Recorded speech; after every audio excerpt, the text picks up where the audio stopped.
नमस्कार दोस्तों, मैं नवीन यादव स्वागत करता हूं आपका अपने YouTube channel Vasudev IAS concept पर।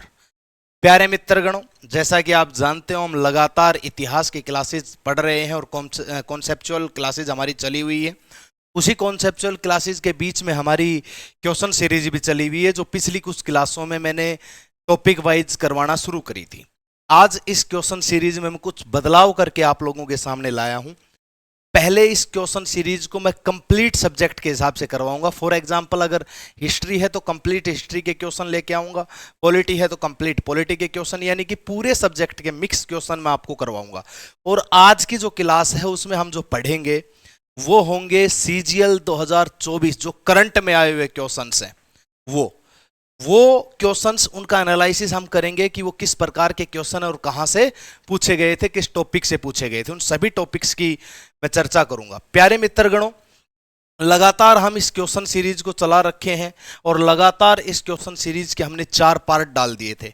बीच में इस क्वेश्चन सीरीज में कुछ बदलाव करने के लिए मैंने इसकी कुछ चीज़ें एडिट करी थी, जिस वजह से मैं क्वेश्चन सीरीज नहीं ला पाया था।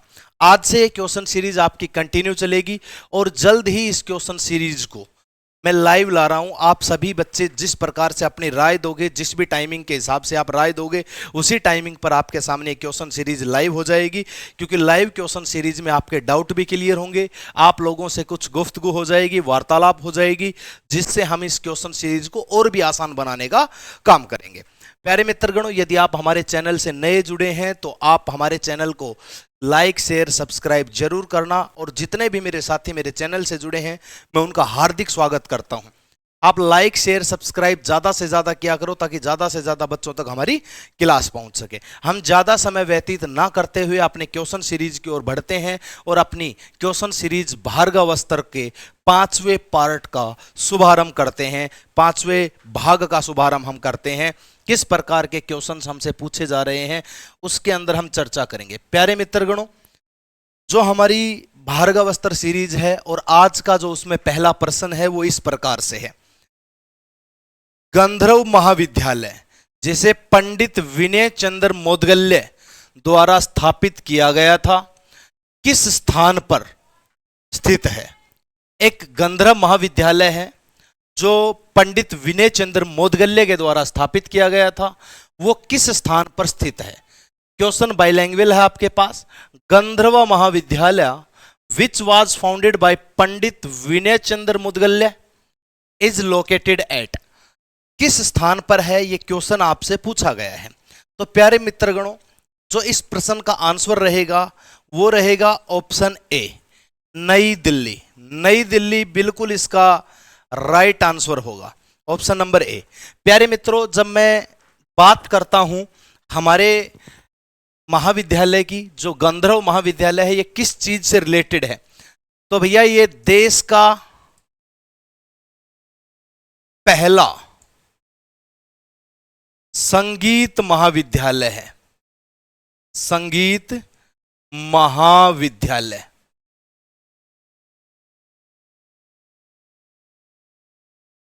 आपसे पूछ ले देश का पहला संगीत महाविद्यालय कौन सा है, तो आपका आंसर क्या होगा? गंधर्व महाविद्यालय देश का पहला संगीत महाविद्यालय है। और ये जो महाविद्यालय है ये लोगों की सहायता से, दान दक्षिणा से संचालित था। किससे? लोगों की सहायता से, दान दक्षिणा से संचालित ये महाविद्यालय।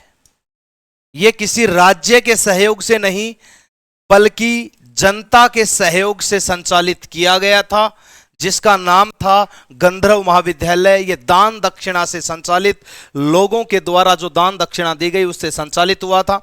अब ये जो महाविद्यालय है इसकी नई दिल्ली में स्थापना किसके द्वारा की गई? तो इस विद्यालय की नई दिल्ली में स्थापना 1939 में हुई थी भी। कब हुई थी? 1939 में। और क्वेश्चन में ही लिखा गया है पंडित विनय चंद्र मोदगल्य द्वारा स्थापित। पंडित विनय चंद्र मोदगल्य ने इसकी स्थापना 1939 में नई दिल्ली में की थी। और खास बात बता देता हूं, यह कैनॉट प्लेस, सीपी शॉर्टकट में लिख रहा हूं मैं, कैनॉट प्लेस के प्रेम हाउस से संचालित होता है। कैनॉट प्लेस के प्रेम हाउस प्रेम हाउस से संचालित। वैसे भी सीपी कनॉट प्लेस जो है वो प्यार मोहब्बत के लिए जाना जाता है, बहुत फेमस जगह है दिल्ली में कनॉट प्लेस, जो अंग्रेजों के द्वारा बसाया गया था। उसके प्रेम हाउस से संचालित होता है। 1939 में स्थापना हुई। पंडित विनय चंद्र मोदगल्ले ने इसकी स्थापना करी। देश का पहला संगीत महाविद्यालय है। लोगों के द्वारा दी गई दान दक्षिणा से संचालित हुआ। लेकिन क्वेश्चन बदलेगी, एसएससी शब्दों का हेरफेर करेगी, शब्दों का जाल भरमाएगी और उस जाल में आप फंसोगे। पूछ ले, इस विश्वविद्यालय की स्थापना, इसी संगीत महाविश्वविद्यालय की स्थापना, महाविद्यालय की स्थापना, गंधर्व विद्यालय की स्थापना कहां हुई?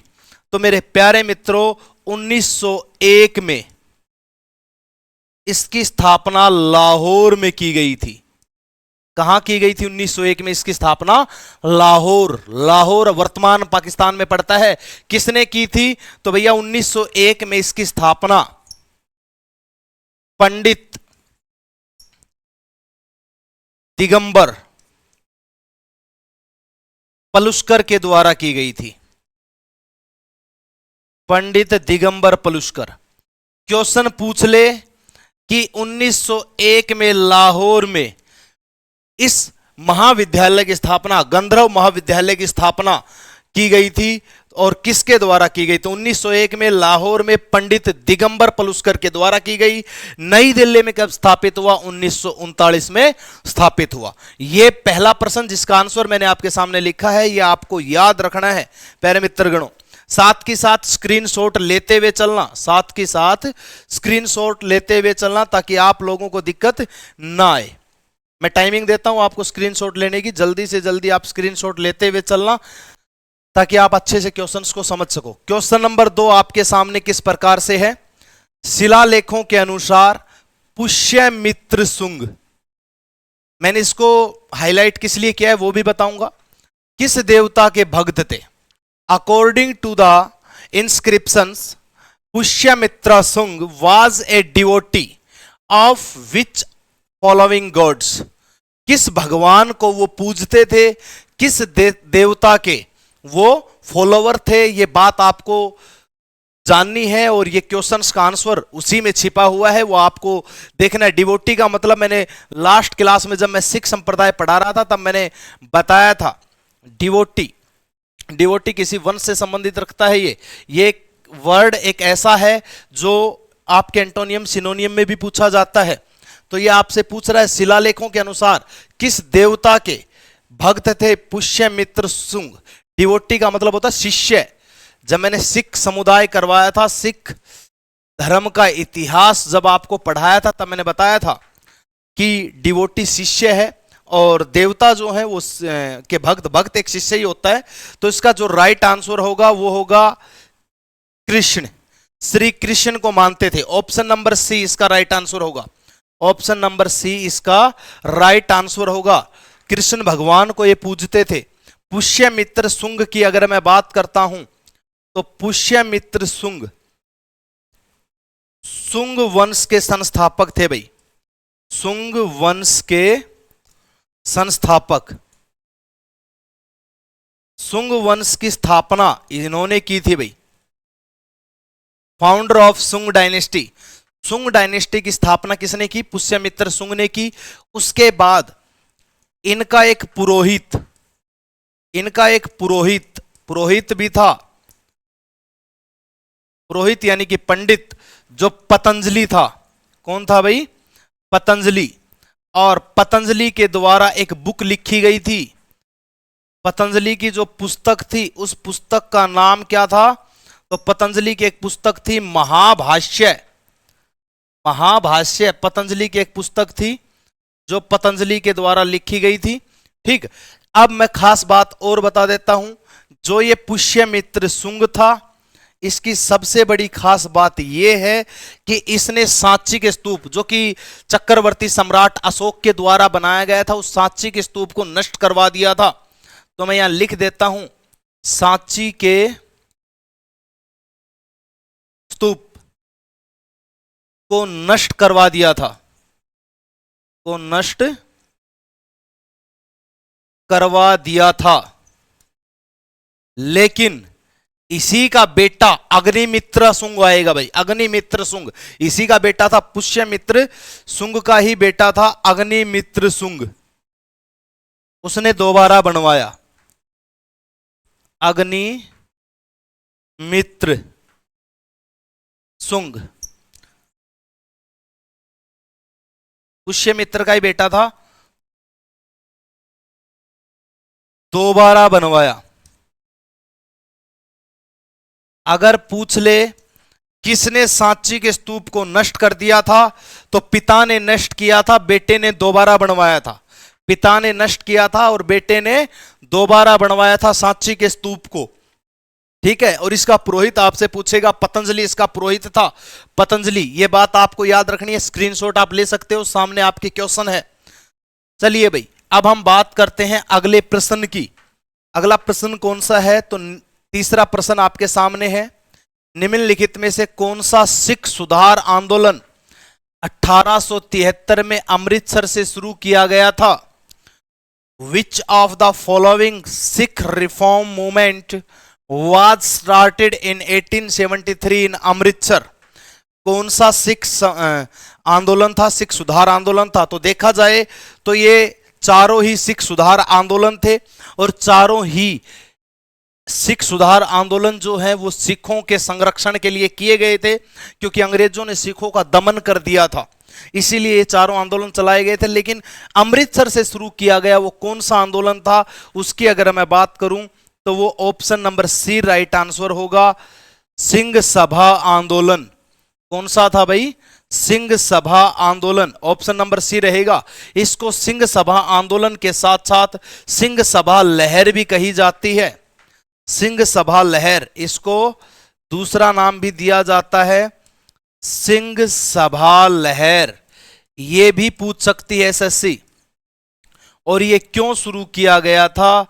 तो ये अंग्रेजों के विरोध में शुरू किया गया था। अंग्रेजों के विरोध में। क्यों?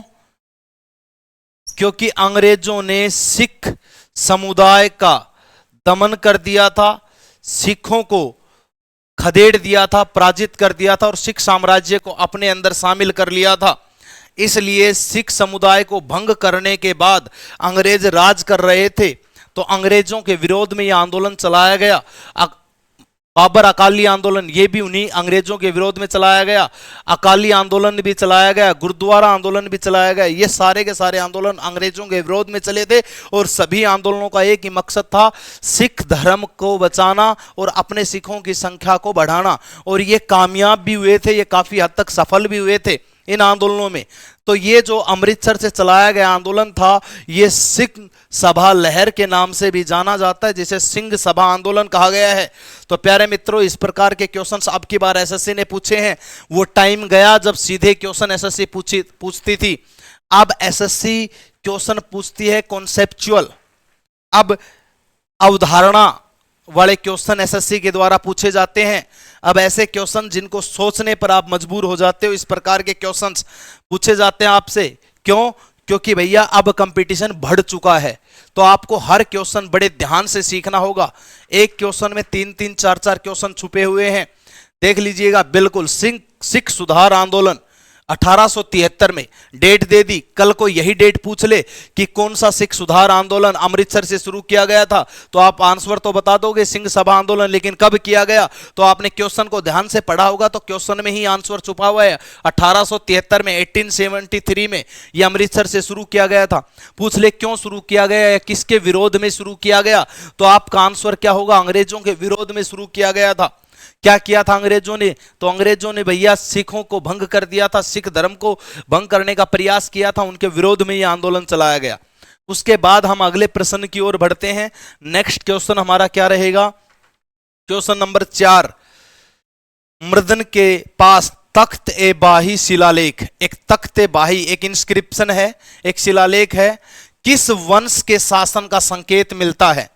एन इंस्क्रिप्शन, तख्त ए बाही, एक शिलालेख है तख्त ए बाही, रिकवर्ड फ्रॉम मर्दन near Peshawar indicates the rule of which of the following dynasties in northwestern area of present Pakistan।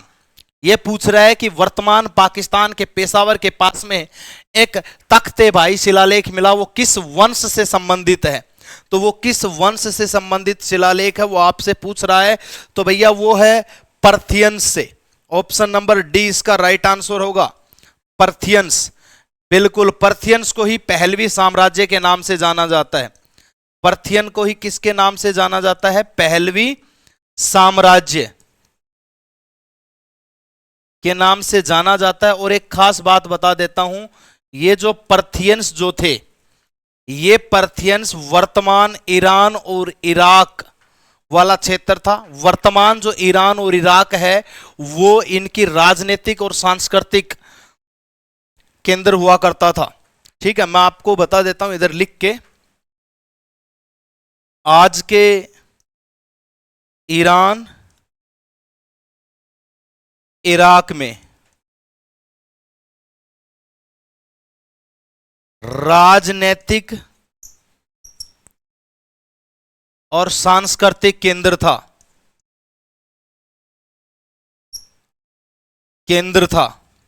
किसका था भाई? पर्थियंस का था, पहलवी साम्राज्य का था। पहलवी साम्राज्य का था ये। ईरान और इराक में जो पॉलिटिकल और कल्चरल सेंटर जो था वो किसका था भाई? वो पहलवी साम्राज्य का था। अब आपसे पूछ ले पहलवी साम्राज्य का पहला शासक और अंतिम शासक कौन था? तो पहलवी साम्राज्य का फर्स्ट जो रूलर था, पहला शासक, वो कौन था? तो वो अस्क प्रथम था भाई। कौन था? अस्क प्रथम। अस्क प्रथम इसका पहला शासक था। वहीं अंतिम पूछ ले, अंतिम, तो अंतिम कौन था? तो इसका था अर्तिम बनुष पंचम। अंतिम शासक कौन था?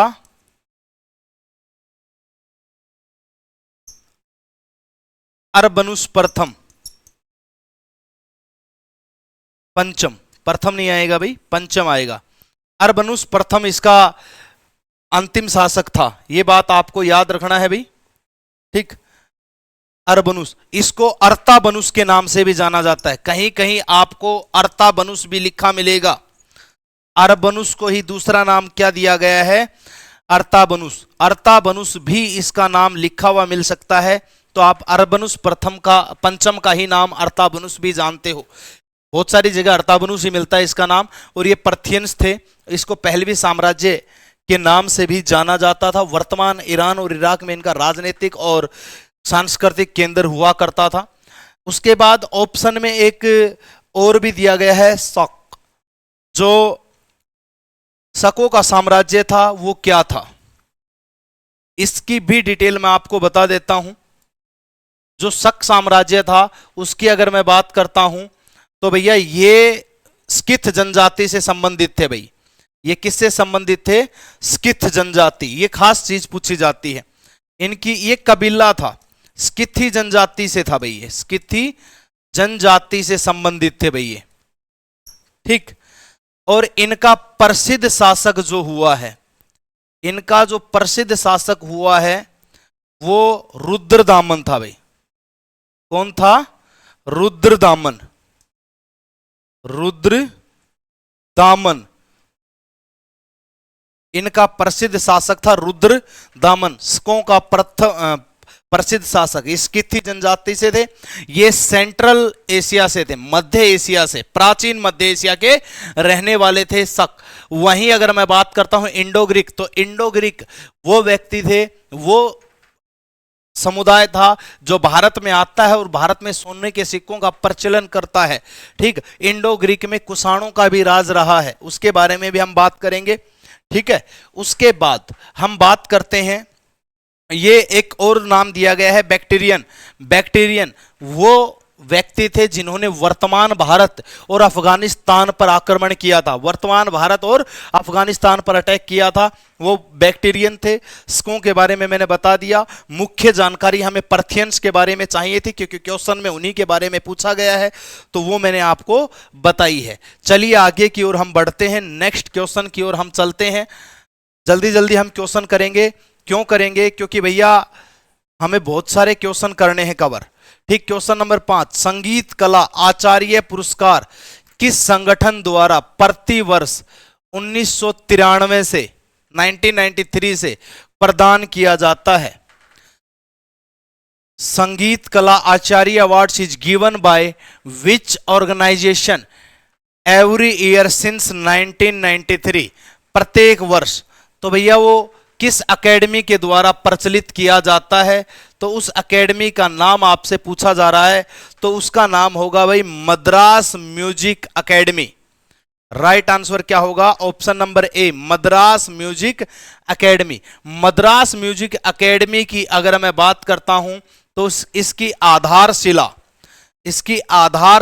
1955 में 1955 में पंडित जवाहरलाल नेहरू, जेएल नेहरू द्वारा रखी गई थी। पंडित जवाहरलाल नेहरू द्वारा आधारशिला रखी गई। ठीक, ये बात आपको याद रखनी है। फिर आपसे पूछ ले, जो ये म्यूजिकल एकेडमी है, संगीत संस्थान है, इसका उद्घाटन किसके द्वारा किया गया? इसका उद्घाटन भी बहुत बार पूछा गया है। तो इसका उद्घाटन 20 दिसंबर 1962 को 20 दिसंबर 1962 को जेएल बहादुर के द्वारा किया गया। जेएल बहादुर। और जेएल बहादुर उस समय के राज्यपाल थे भाई, ये तात्कालिक राज्यपाल थे। ये बात आपको याद रखनी है। उस समय के क्या थे? राज्यपाल थे। 20 दिसंबर 1962 को इसका उद्घाटन किया गया था। यह क्वेश्चन भी बहुत बार पूछा गया है और एसएससी इसको पूछ सकती है, रिपीटेड कर सकती है। यह बात आपको याद रखनी है। मद्रास म्यूजिक एकेडमी इसका राइट आंसर होगा, जो 1993 से इस पुरस्कार को दे रही है। संगीत कला आचार्य पुरस्कार जो है वो मद्रास म्यूजिक एकेडमी के द्वारा दिया जाता है। 1962 का नाम आया तो 1962 में एक महान युद्ध का आगाज हुआ था, जो भारत चीन युद्ध के नाम से जाना जाता है। भारत चीन युद्ध के नाम से। प्यारे मित्रों, अगले प्रश्न की ओर हम बढ़ते हैं। साथ के साथ आप स्क्रीनशॉट लेते हुए चलना। किसी भी प्रकार से कोई भी डाउट हो तो आप कमेंट बॉक्स में पूछ लेना। आपके हर सवाल का जवाब दिया जाएगा। जल्द ही मैं आपको लाइव क्लासेज भी प्रोवाइड करवाऊंगा। कल से जैसे ही आप लोगों का जवाब आता है वैसे ही हम शुरू कर देंगे। तो अगले प्रश्न की ओर हम बढ़ते हैं। हमारा अगला प्रश्न क्या कहता है? क्वेश्चन नंबर 6 हमारा है। क्वेश्चन नंबर 6 की कहानी हम देखते हैं। खालिस्तान गुप्त वंश के अधीनस्थ शासक थे, जिन्होंने पश्चिमी भारत में एक स्वतंत्र राज्य स्थापित किया। ध्रुवसेन द्वितीय इस राज्य के सबसे महत्वपूर्ण शासक हुए हैं। The filling the blanks were tributary chiefs of the Gupta dynasty. They established an independent kingdom in Western India. Dhruvsena II was the most important ruler of the kingdom. इसका आंसर आपको बताना है भाई, कौन थे जो गुप्त वंश के अधीनस्थ काम करते थे, जिन्होंने पश्चिम भारत में एक स्वतंत्र राज्य की स्थापना करी थी और उसका प्रमुख शासक ध्रुवसेन द्वितीय था। तो भैया वो मैत्रक थे भाई। कौन थे? मैत्रक। मैत्रक हुआ करते थे। मैत्रक जो थे उन्होंने अपने स्वतंत्र राज्य की स्थापना की थी। मैत्रक 5वीं शताब्दी से 7वीं शताब्दी तक, 5वीं से 8वीं शताब्दी, सॉरी 7वीं नहीं आएगा, 5वीं शताब्दी से 8वीं शताब्दी तक राज करते हैं भैया। ठीक, 5वीं से 8वीं शताब्दी तक राज करते हैं और ये पश्चिमी भारत में, पश्चिमी क्षेत्र में इनका उदय होता है। इसका जो संस्थापक था वो भातृका था भाई। कौन था भाई? भातृका। इसका जो फाउंडर था संस्थापक जो था वो कौन था? वो 72 का था भाई।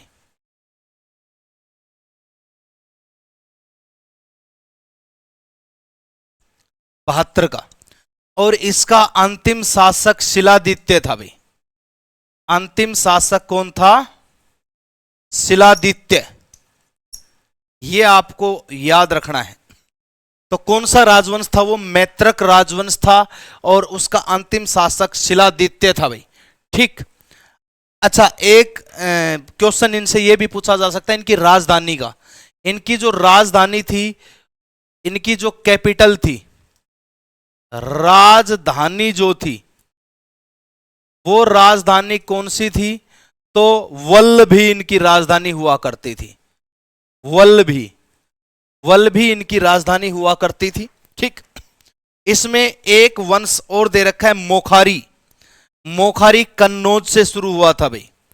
किससे शुरू हुआ था? कन्नौज से। इसके बारे में भी हम बात करेंगे। तो ये गुप्तों के अंत के बाद, गुप्त साम्राज्य के अंत के बाद मोखारी शुरू हुए थे। ठीक। मोखारी वंश जो था वो कन्नौज से शुरू हुआ। पुष्यभूति ये भी एक वंश था। ठीक। और इसकी स्थापना पुष्यभूति ने ही की थी। पुष्यभूति ने पुष्यभूति वंश की स्थापना की थी। गुर्जर प्रतिहार, ये गुर्जर प्रतिहार एक बहुत ही प्रभावशाली वंश रहा है जिसने त्रिकोणात्मक संघर्ष भी जीता था। एक त्रिकोणात्मक संघर्ष हुआ था, उसको गुर्जर प्रतिहारों ने जीता था। ठीक है। मैंने मेडिवल इंडिया जब शुरू किया था तब इनके बारे में बताया भी था, तो आप लोग इन चीजों के बारे में पढ़ते हुए चलना। और जो पीछे क्लास अपलोड कर दी गई उनको जरूर देखा करें क्योंकि क्वेश्चन उनसे आते हैं आपके। ठीक है। तो इसका राइट आंसर क्या होगा? तो इसका राइट आंसर होगा मैत्रक। ठीक। अब आगे चलते हैं हम नेक्स्ट क्वेश्चन की ओर। नेक्स्ट क्वेश्चन हमारा क्या कहता है? प्रश्न नंबर 7 की ओर हम बढ़ते हैं। वही वल्लभी प्राचीन भारत का एक नगर 5वीं से 8वीं सदी, थोड़ी देर पहले जस्ट कुछ सेकंड पहले मैंने आपके सामने क्वेश्चन रखा और यही क्वेश्चन रिपीट हो गया सीजीएल 2024 में। तो भैया ये बात याद रखो कि क्वेश्चन वही आते हैं, बस आपको समझने में देरी हो जाती है। वल्लभी प्राचीन भारत का एक नगर 5वीं से 8वीं शताब्दी के बीच वंश की राजधानी था। किस वंश की राजधानी था? Vallabhi, a city of ancient India, was the capital of the filling the blanks dynasty from the 5th to 8th century. किस वंश की राजधानी रहा है? तो इसका राइट आंसर मैत्रक ही रहेगा। थोड़ी देर पहले हम मैत्रकों की बात कर रहे थे और मैत्रक की ही राजधानी आपसे पूछ ली गई। राजधानी भी मैंने थोड़ी देर पहले बताई थी। चालुक्यों की राजधानी आपसे पूछ ली जाए तो चालुक्यों की राजधानी बादामी हुआ करती थी। क्या हुआ करती थी? बादामी। या मैं इसी को बोल सकता हूं वातापी।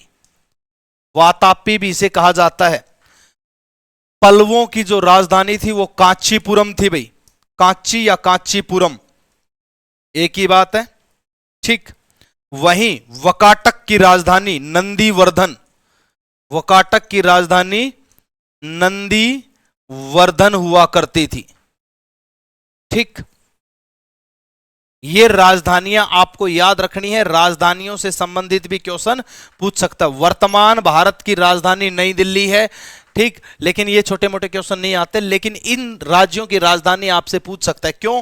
क्योंकि ये तो वो राज्य थे जो भारत में प्रभुत्व स्थापित कर चुके थे और भारत में अभिन्न योगदान इन्होंने निभाया। ये मोनार्की टाइम की बात है, राजतंत्र की बात है। इस समय भारत में राजतंत्र चला हुआ था। उसके बाद हम बात करते हैं नेक्स्ट क्वेश्चन की। तो अगला क्वेश्चन क्या कहता है? वीडी सावरकर बहुत बड़े गर्म दल के नेता रहे, बहुत ही क्रांतिकारी विचारधारा के व्यक्ति थे। वीडी सावरकर ब्रिटिश द्वारा अंडमान जेल भेजा गया था। किस साल भेजा गया था? In which of the following years was VD Savarkar sent to Andaman jail by the Britishers के द्वारा? तो इसका राइट आंसर होगा 1911। 1911 में जेल भेजा गया था इसको।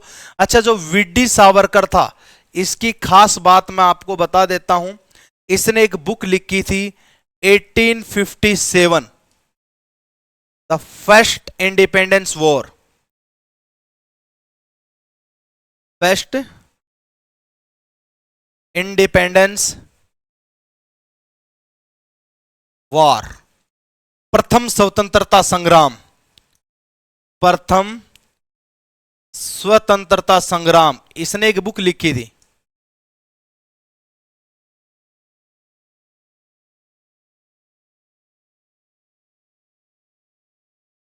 संग्राम, इसी ने लिखी थी भाई ये किताब 1857 के ऊपर। ठीक, इसने 1857 को पहली क्रांति कहा था आजादी की। 1911 में ही भारत की राजधानी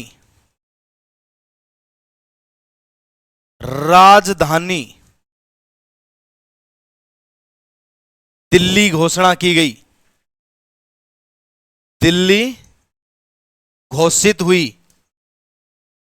1912 में इसे अपनाया गया, 1912 में यह लागू हो गया कि भारत की राजधानी दिल्ली होगी। 1911 में ही पहली बार राष्ट्रगान अपनाया गया, राष्ट्रगान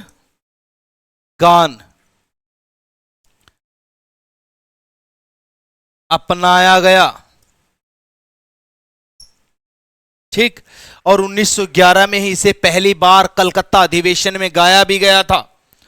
1911 में ही इसे पहली बार कलकत्ता अधिवेशन में गाया भी गया था। तो इस प्रकार के क्वेश्चन आपसे पूछ सकता है, तो ये आपको याद रखना है। तो प्यारे मित्रगणों, उम्मीद करता हूं क्वेश्चन सीरीज में बड़ा ही आनंद आ रहा होगा, बहुत ही बढ़िया तरीके से आप प्रश्नों को हल कर रहे होंगे। एक क्वेश्चन के साथ हम 4-4, 6-6 क्वेश्चन हल कर रहे हैं, यानी कि लगभग आज की क्लास आपकी 600 से 700 क्वेश्चन पर सफल होने वाली है और बहुत ही आनंदमय तरीके से आपको क्वेश्चन समझ में आ रहे होंगे और बढ़िया तरीके से तैयारी कर रहे होंगे। मैं साथ के साथ आपको स्क्रीनशॉट लेने का भी टाइम देता हूं ताकि अच्छे से आप स्क्रीनशॉट ले सको, और बाद में ये स्क्रीनशॉट काम आते हैं आपके समझने में, क्योंकि कहीं पॉइंट मिस हो जाता है तो आप देख सकते हो।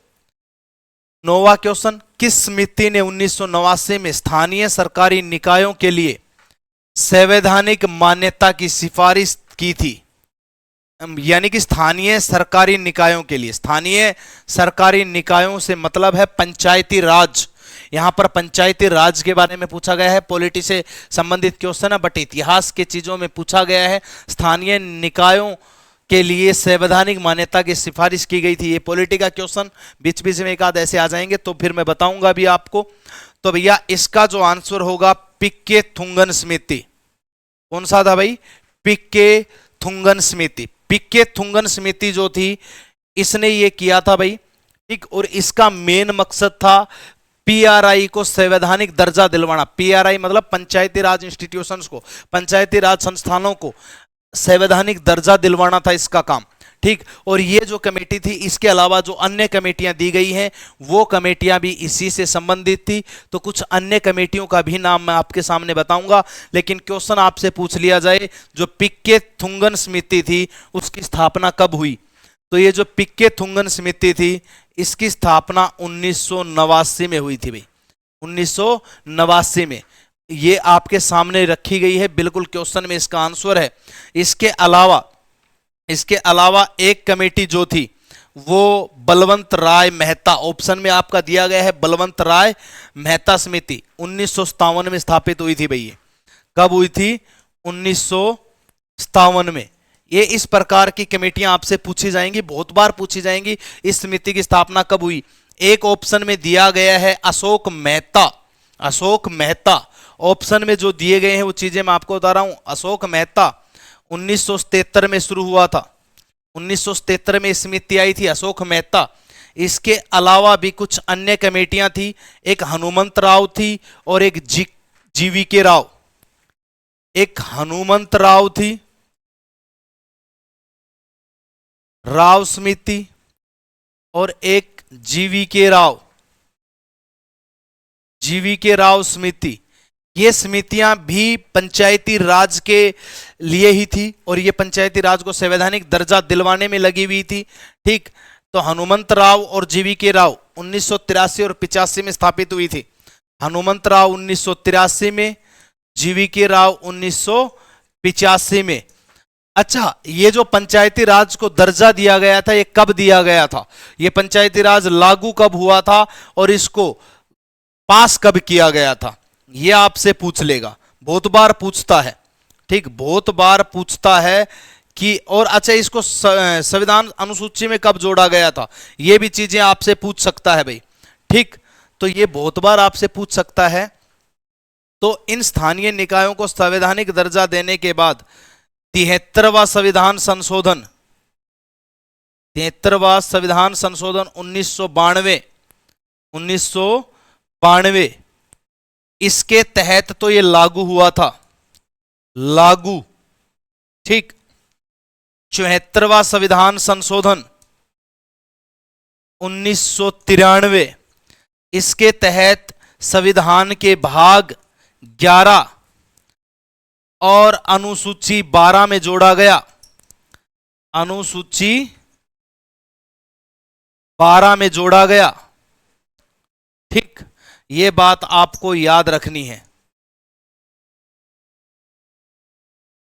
ये बहुत बार पूछ लेता है।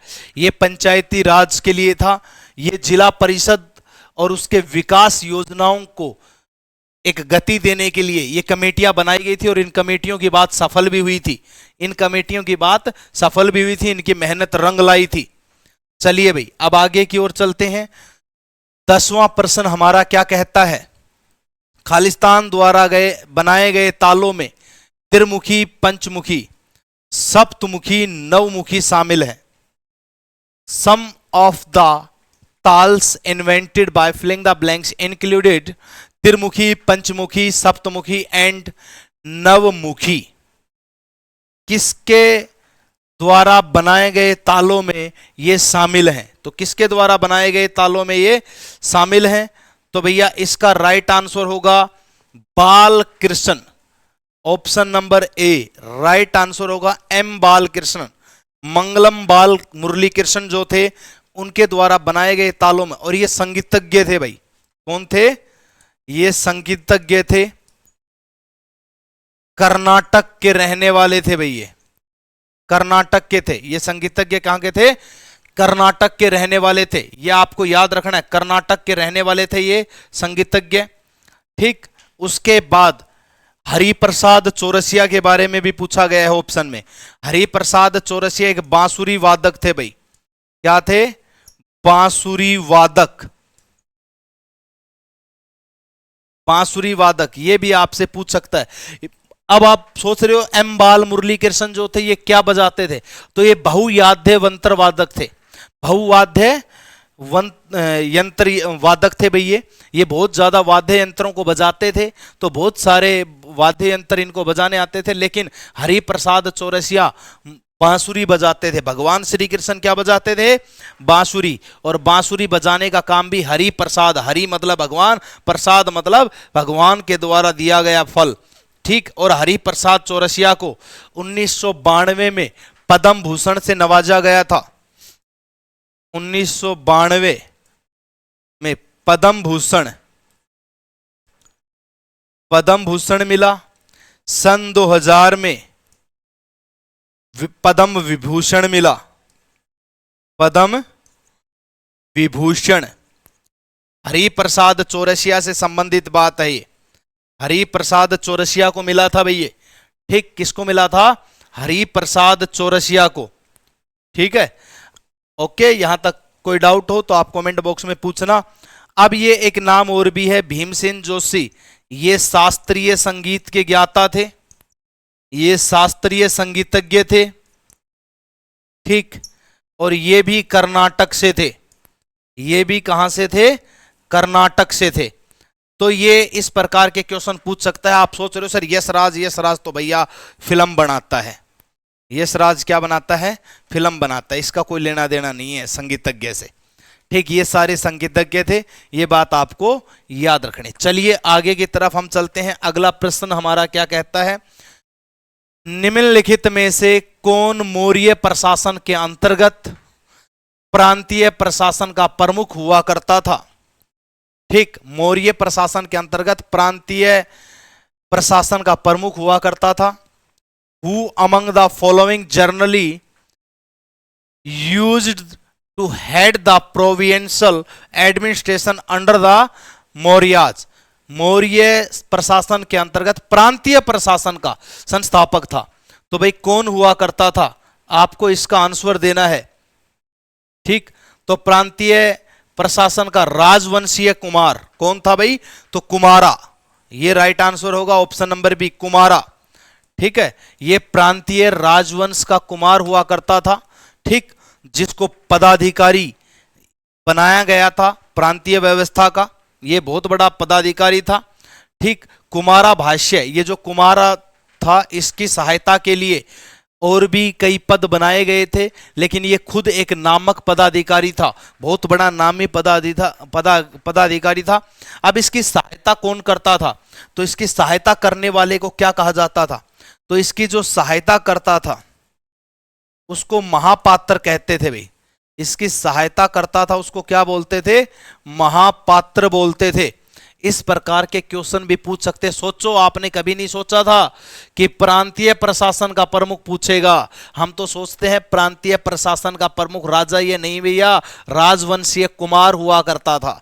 और उस राजवंशीय कुमारा का ये एक नामक पद था, और ये जो नामक पद था इसकी सहायता कौन करता था, इसकी सहायता करने वाले को महापात्र कहते हैं। अब सोचिए, इतनी डीप कौन सोच सकता था, किसको पता था कि इस प्रकार के क्वेश्चन पूछेगा, नहीं पता था। लेकिन देखिए, जीएस को हल्के में मत लिया करो, बस यही मार खाओगे। अब बहुत सारी जगह पता है, देखो मैं स्पष्ट बता देता हूं आपको, मैं मन में कोई बात नहीं रखता और ना ही मैं किसी के प्रति कोई वो द्वेष भावना रखता हूं। मैं सीधी सी बात बोलता हूं, बच्चों को बरगलाने का काम बहुत किया जाता है। बहुत सारे टीचर्स ऐसे हैं जो ऑनलाइन हो या ऑफलाइन हो, वो बच्चों को ये बोल देते हैं कि मैथ इंग्लिश पढ़ो, चुटकी में सिलेक्शन हो जाएगा। भाई रीजनिंग तो तुम कर ही लोगे, इतना ओवर कॉन्फिडेंट बच्चों को कर देते हैं। अब बच्चा वहीं डिमोरलाइज हो जाता है जब पेपर में ऐसे क्वेश्चन देखता है कि भाई हमारी तो नैया डूब गई जीएस में। फिर बोलते हैं सर जी जीएस का सोल्यूशन लो। अरे भैया, जीएस वालों को तो तुमने कुछ समझा ही नहीं। नहीं समझा तो क्या है, नहीं समझा तो उसको भुगतोगे अब। लेकिन मैं ये कहता हूं कि प्रत्येक विषय को, हर सब्जेक्ट को इक्वल रिस्पेक्ट दो, और इक्वल रिस्पेक्ट के हिसाब से आप एग्जाम क्रैक करोगे। ये जो रैंक 1, रैंक 2, रैंक 3, 10, 50, 20, 100 रैंक लाते हैं, क्यों लाते हैं, ये हर सब्जेक्ट को बराबर पढ़ते हैं। ओवर कॉन्फिडेंट कभी मत हो, आत्मविश्वास रखो, लेकिन अति आत्मविश्वास मत रखो कि मैं पार कर जाऊंगा, मैं ही भगवान हूं। गलत हो जाएगा भैया। क्यों, क्योंकि भैया तुम मार खा जाओगे। इसलिए जीएस को भी बराबर दर्जा देकर के पढ़ो प्यारे मित्रों। इसीलिए मैं आप लोगों की मेहनत को देखते हुए क्वेश्चंस लाता हूं। भाई मैं आप लोगों के लिए मेहनत कर रहा हूं, रात रात भर जाग करके 2-2 बजे तक ये क्वेश्चन बनाने पड़ते हैं। कई बार टाइपिस्ट नहीं बनाता तो खुद टाइप करने पड़ जाते हैं। कोई प्रोफेशनल टाइपिस्ट नहीं है, फिर टाइम लग जाता है उसमें। फिर भी मैं आप लोगों के लिए इतनी मेहनत के साथ इसलिए ला रहा हूं ताकि आपको कुछ सीखने को मिले और आप मेहनत करते रहो लगातार। ठीक है, तो चलिए भाई अगले क्वेश्चन की ओर हम बढ़ते हैं। अगला क्वेश्चन हमारा क्या कहता है, 12वां प्रश्न है, वॉरेन हेस्टिंग्स के तहत पारित निम्नलिखित में से कौन सा अधिनियम हाफ लोफ सिस्टम के नाम से भी जाना जाता है। वॉरेन हेस्टिंग्स ने एक अधिनियम पारित किया था जिसे हाफ लोफ सिस्टम बोला जाता है। विच of the following acts passed under Warren Hastings was also called half loaf system. किसे बोला जाता है, तो भैया ऑप्शन नंबर फर्स्ट ही है, पिट्स इंडिया एक्ट। 1784 में पिट्स इंडिया एक्ट आया था और यह विलियम पीट के नाम से लाया गया था। किसके नाम पे लाया गया था, विलियम पीट। विलियम पीट उस समय का युवा प्रधानमंत्री था ब्रिटेन का। ब्रिटेन का युवा प्रधानमंत्री, उसके नाम पर लाया गया। और एक खास बात बता देता हूं, इसके तहत बोर्ड ऑफ कंट्रोल का गठन किया गया। बोर्ड ऑफ कंट्रोल का गठन किया गया था जो राजस्व और न्यायिक मामले देखता था। इसी में एक ऑप्शन में दे रखा है भारत सरकार अधिनियम 1858, गवर्नमेंट ऑफ इंडिया एक्ट 1858। यह अधिनियम जब भारत में लाया गया था तब भारत में भारत सचिव की स्थापना की गई थी। भारत सचिव की स्थापना के साथ साथ भारत परिषद का गठन भी किया गया था और उसी के तहत गवर्नर जनरल के पद को समाप्त किया गया और वायसराय का पद बनाया गया 1858 के तहत। वहीं 1813 भी ऑप्शन में दिया गया, चार्टर एक्ट 1813। इसके तहत क्या हुआ था, तो इसके तहत मैं आपको बता देता हूं, जो कंपनी थी उसकी मोनोपोली खत्म कर दी गई थी, लेकिन चीन के साथ जो हमारा चाय और अफीम का व्यापार था वो बना हुआ था। सिर्फ कंपनी का अधिकार खत्म करके सिर्फ एक चीज का अधिकार रखा गया था, चीन के साथ जो चाय और अफीम का व्यापार था उसे। 1813 के तहत ही ईसाई मिशनरी भारत आए और भारत में ईसाइयों का प्रचार प्रसार किया। ठीक है, ये 1813 चार्टर अधिनियम की बात थी। ठीक, उसके बाद 1773 रेगुलेटिंग एक्ट। इस रेगुलेटिंग एक्ट के तहत तो वारेन हेस्टिंग्स भारत आया ही था, वो भारत का गवर्नर जनरल बन के आया। पहला बंगाल का गवर्नर जनरल बना कौन भाई, वारेन हेस्टिंग्स। गवर्नर की पोस्ट को समाप्त कर गवर्नर जनरल बनाया गया बंगाल का, और बंगाल का पहला गवर्नर जनरल कौन बना, वारेन हेस्टिंग्स। इसी के तहत कलकत्ता में सुप्रीम कोर्ट की स्थापना हुई विलियम फोर्ट में 1773 रेगुलेटिंग एक्ट के तहत। तो और इसी के तहत कंपनी ने अपने नियम लागू किए, पहला कदम उठाया कंपनी ने 1773 रेगुलेटिंग एक्ट के तहत। ठीक है, जो क्वेश्चन हमारा पूछा गया है तो ये बोल रहा है कि हाफ लोफ सिस्टम, तो हाफ लोफ सिस्टम किसे कहा गया है, तो हाफ लोफ सिस्टम तो पिट्स इंडिया एक्ट को कहा गया है। तो ये चारों ऑप्शन मैंने आपके सामने डिस्कस किए हैं, जिनके बारे में मैंने बताया क्या क्या कहानियां इनके अंतर्गत रही हैं। फिर उसके बाद नेक्स्ट क्वेश्चन की ओर हम बढ़ते हैं। अगला प्रश्न हमारा क्या कहता है, 1817 में खुदरा विद्रोह किस क्षेत्र में हुआ था। In which of the following areas did the uprising of खुदरा इन 1817। 1817 में खुदरा विद्रोह का उदय हुआ था, वो किस राज्य से हुआ था। खुदरा विद्रोह के बारे में पूछा गया आपसे, तो खुदरा विद्रोह कहां हुआ था, तो खुदरा विद्रोह हुआ था भैया उड़ीसा में। उड़ीसा में क्यों हुआ था, इसके पीछे कारण था अंग्रेजों को भू राजस्व जो मिल रहा था उसके विरोध में। अंग्रेज जबरदस्ती भूमि को छीन रहे थे। ठीक है, अंग्रेज जबरदस्ती भू राजस्व ले रहे थे। उस नीति के खिलाफ उड़ीसा की जनता ने क्या किया, उसका विद्रोह कर दिया। अंग्रेजों ने उड़ीसा पर कब्जा कर लिया था। ठीक, अंग्रेजों ने उड़ीसा पर क्या कर लिया था, कब्जा कर लिया था। और उड़ीसा के राजा खुदरा को इन्होंने अलग कर दिया। अब भैया जिनका राजा अलग हो गया और खुदरा का जब राजा अलग हुआ तो उसकी जनता ने विद्रोह कर दिया। ठीक, तो ये बात आपको याद रखनी है, उड़ीसा में ये विद्रोह हुआ था, उड़ीसा के लोगों के द्वारा विद्रोह किया गया। इसका मुख्य कारण क्या था, तो अंग्रेजों की जबरन भू राजस्व नीति के खिलाफ। तो ये आपको मैं लिखवा देता हूं क्यों हुआ था ये, अंग्रेजों की जबरन भू राजस्व नीति के खिलाफ।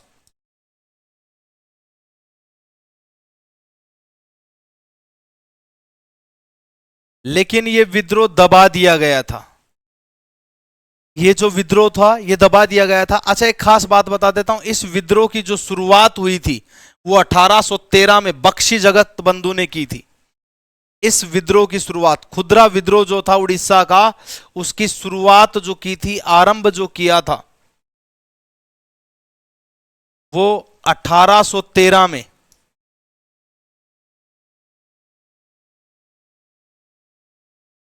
जगत बंधु बख्शी, जगत बंधु के द्वारा किया गया था, बख्शी। ठीक, और इस जगत बंधु बख्शी ने 1825 में आत्मसमर्पण कर दिया था, क्योंकि ये अंग्रेजों से नहीं लड़ पाया ज्यादा समय तक, इसने आत्मसमर्पण कर दिया। और उसी आत्मसमर्पण के कारण जगत बंधु बख्शी के बाद यह आंदोलन दब गया था। यह बात आपको याद रखनी है भाई। ठीक, उसके बाद हम बात करते हैं अगले प्रश्न की। तो 14वां प्रश्न हमारे सामने होगा, समता सैनिक दल की स्थापना 1927 में निम्नलिखित में से किस व्यक्ति द्वारा की गई थी। समता सैनिक दल, तो समता सैनिक दल की स्थापना 1927 में बी आर अंबेडकर के द्वारा की गई थी। किसके द्वारा की गई? B R Ambedkar. और बी आर अंबेडकर का तो आप जानते ही हो, भारतीय संविधान सभा का एक महान सदस्य हुआ करता था। भारतीय संविधान का प्रारूप इसने तैयार किया। मसौदा समिति के अध्यक्ष के रूप में इन्होंने काम किया। जवाहरलाल नेहरू के नेतृत्व वाली सरकार में पहले कानून मंत्री बने बी आर अंबेडकर। ठीक, वहीं आपको बता देता हूं, एक नाम है सावित्रीबाई फुले। सावित्रीबाई फुले जो थी वो पहली महिला अध्यापिका थी, पहली महिला शिक्षक थी। ठीक, और लड़कियों की शिक्षा पर इसने बल दिया था, क्योंकि इसने बहुत सारी यातनाएं झेली थी। जब ये स्कूल जाती थी तो लोग इस पे पत्थर फेंकते थे, कीचड़ फेंकते थे। ये अपने बैग में एक साड़ी अलग रखती थी। वो स्कूल में जाकर के उस जो कीचड़ द्वारा सनी हुई साड़ी थी उसको बदल करके पढ़ाई करती थी। इतना संघर्ष झेल करके इसने महिलाओं के लिए विद्यालय खोले ताकि महिलाएं शिक्षित हो सकें। तो पहली महिला अध्यापिका बनी भाई। कौन भाई? सावित्रीबाई फुले। ये पहली महिला शिक्षक थी। मैंने शिक्षा लिख दिया था। महात्मा गांधी को तो आप जानते ही हो, भारत के महान आंदोलनकारी, जिसने भारत को आजादी दिलाने के लिए बड़े बड़े आंदोलनों को लड़ा। महात्मा गांधी देश के बहुत महान पुरुष, जिनको राष्ट्रपिता महात्मा गांधी के नाम से जाना जाता है। नारायण गुरु, ये भी एक सुधारक थे, ये भी एक समाज सुधारक थे। नारायण गुरु भी क्या थे? एक समाज सुधारक थे। उसके बाद हम बात करते हैं अगले प्रश्न की। तो नेक्स्ट प्रश्न जो हमारा होगा वो है चोल वंश के महानतम शासक राज राजा प्रथम का शासनकाल 1985 से खालिस्तान तक था। तो राज राजा प्रथम 1014 ईस्वी तक शासन करके जाएंगे। 1014 ईस्वी तक शासन करके जाएंगे। और 1014 में ही क्या हुआ था? महमूद गजनवी ने थानेश्वर हरियाणा पर अटैक किया था और चक्कर स्वामी की मूर्ति लेकर के गया था। ठीक, ये बात आपको याद रखनी है। ठीक है, 1014 तक इसका शासनकाल था, चोल वंश का। उसके बाद हम बात करते हैं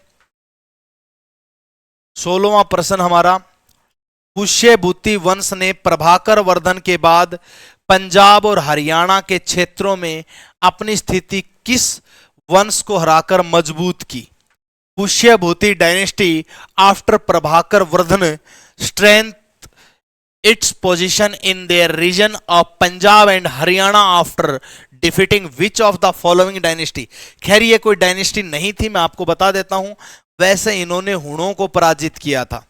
किसको पराजित किया था? हुणों को पराजित किया था। ठीक, अब पुष्यभूति वंश को ही क्या कहा जाता है? वर्धन वंश। इसी को क्या कहा जाता है? वर्धन वंश। पुष्यभूति वंश कहूं या मैं इसे कहूं वर्धन वंश। और इस वंश का महानतम शासक, महान शासक कौन था? हर्षवर्धन। हर्षवर्धन। हर्ष भाई ने बहुत महत्वपूर्ण रोल अदा किया था इस वंश को आगे बढ़ाने में। और सबसे ज्यादा अटैक हुणों के हुए थे। सबसे ज्यादा आक्रमण इस समय पे हुणों के हुए थे। इसलिए इस वंश ने हुणों के आक्रमण को खारिज कर उसको दबा करके अपना वर्चस्व स्थापित किया था हुणों ने। ठीक, ये बात आपको याद रखनी है। हुण जो वंश था उसके बारे में बात है। मोखरी के बारे में तो मैंने बताया था भाई, जो मोखरी राजवंश था ये गुप्त वंश के दमन के बाद कन्नौज में उभरा था। ठीक, चालुक्यों के बारे में मैंने बताया आपको, प्राचीन भारत का एक वंश था। पुलकेशिन जो था इसका संस्थापक था। मैत्रक के बारे में मैंने बताया, भात्रक एक शासक था। मैत्रक का संस्थापक भैत्रक था।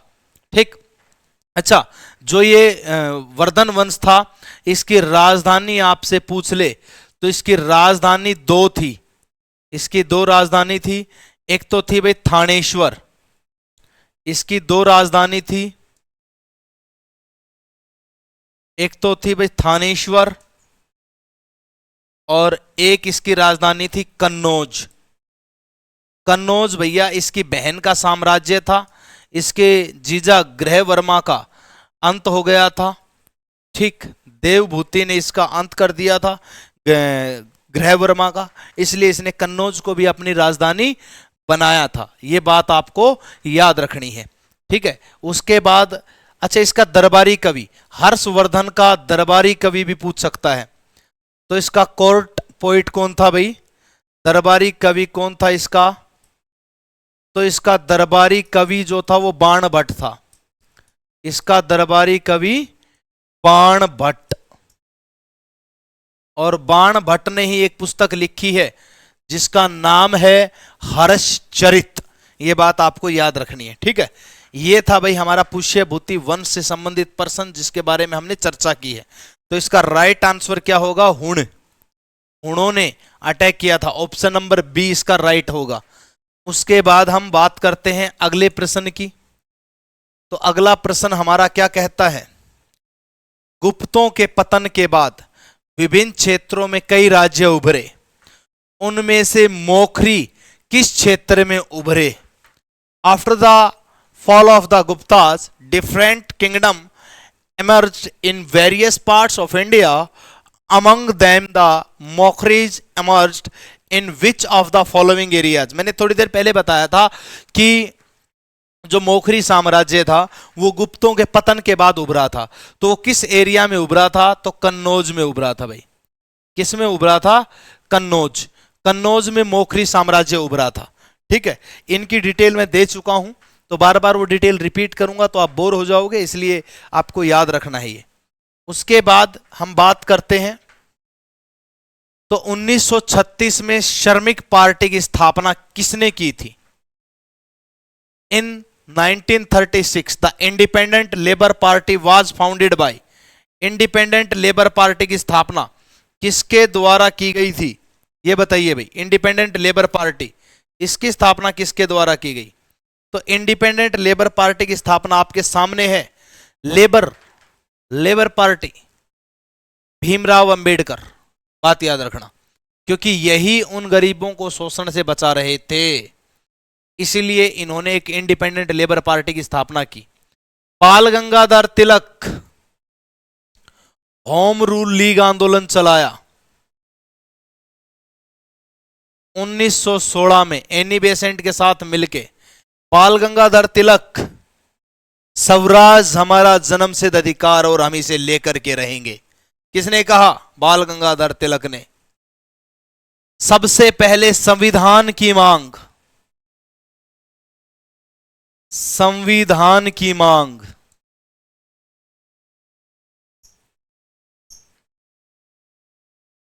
1895 में बाल गंगाधर तिलक ने की। वीर भगत सिंह का तो भाई मैं जितना गुण गाऊं उतना ही कम है। शहीद आजम भगत सिंह, इनको शहीद आजम कहा जाता है। 23 मार्च 1931 को इनको फांसी पर एक मृत्यु की सजा दी गई थी, तो फांसी दे दी गई थी 23 मार्च 1931 को। और शहीद आजम भगत सिंह बहुत ही महान विचारधारा के व्यक्ति थे, क्रांतिकारी थे। मात्र 23 वर्ष की आयु में भारत मां के चरणों में शहीद हो गए थे भाई।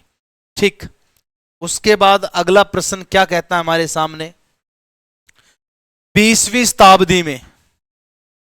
शताब्दी में भारत में रानी दीदा किस क्षेत्र की शासक बनी?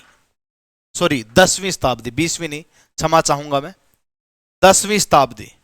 इन 10th century India, queen Didda become the ruler of which of the following region of north India? उत्तर भारत के किस क्षेत्र की शासिका बनी? किस क्षेत्र की शासिका बनी? बताइए भाई। तो भैया उत्तर भारत में जो रानी दीदा शासिका बनी थी, ये ऑप्शन नंबर डी रहेगा इसका राइट आंसर। ठीक है, कश्मीर, कश्मीर की बनी थी। और इसका जो वृत्तांत है इसकी जो कहानी है वो कलहन की एक पुस्तक है, राज तरंगिणी। कलहन की पुस्तक राज तरंगिणी में मिलता है। राज तरंगिणी में मिलता है इसका वृतांत कि इस कश्मीर की शासिका बनी थी रानी दीदा। रानी दीदा ने भीमसेन गुप्त की हत्या कर दी थी भाई। किसकी हत्या कर दी थी? भीमसेन गुप्त। यह भी आपको याद रखना है। पूछ ले रानी दीदा ने किसकी हत्या की, तो भीमसेन गुप्त की हत्या की। रानी दीदा ने बहुत प्रभावशाली शासिका रही है। ये कश्मीर की शासिका बनी थी रानी दीदा। कश्मीर की शासिका बनी थी, ये आपको याद रखना है, ठीक है। 10वीं शताब्दी में बनी थी। अगला प्रश्न हम बात करते हैं, तो 20वां प्रश्न हमारे सामने है। एक बहुत बड़ा राजनीतिक और परामर्श मंच है गुटनिरपेक्ष आंदोलन का पहला आधिकारिक शिखर सम्मेलन कहां आयोजित किया गया था? गुटनिरपेक्ष आंदोलन का पहला गुटनिरपेक्ष आंदोलन का पहला आधिकारिक शिखर सम्मेलन कहां आयोजित किया गया था? Where was the first official summit of the non aligned movement? कहां पर हेल्ड किया गया, कहां पर किया गया था ये भाई? तो ये यूगोस्लाविया। कहां किया गया था? यूगोस्लाविया। यूगोस्लाविया में ये शिखर सम्मेलन किया गया था। और ये बहुत बड़ा राजनीतिक मंच है, ठीक।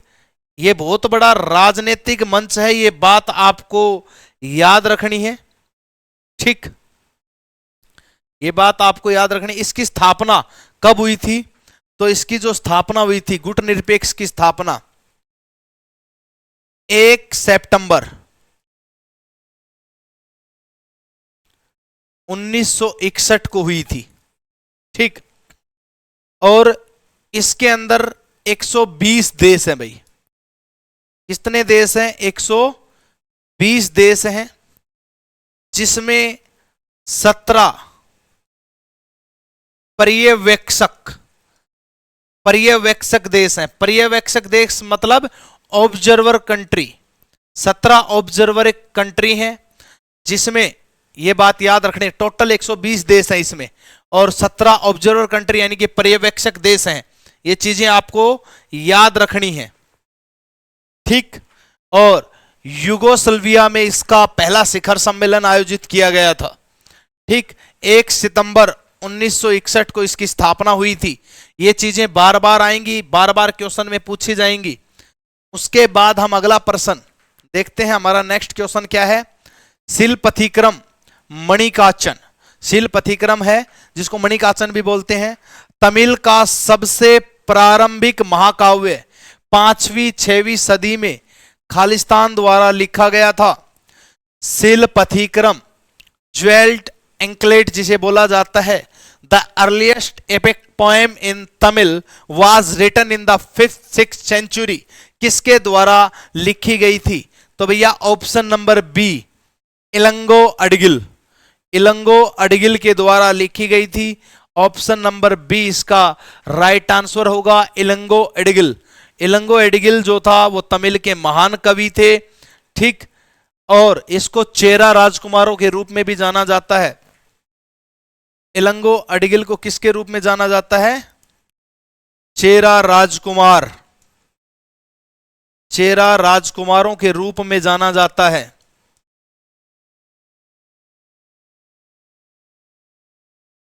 के रूप में। और ये तमिल कवि थे भाई। कौन थे? तमिल कवि थे।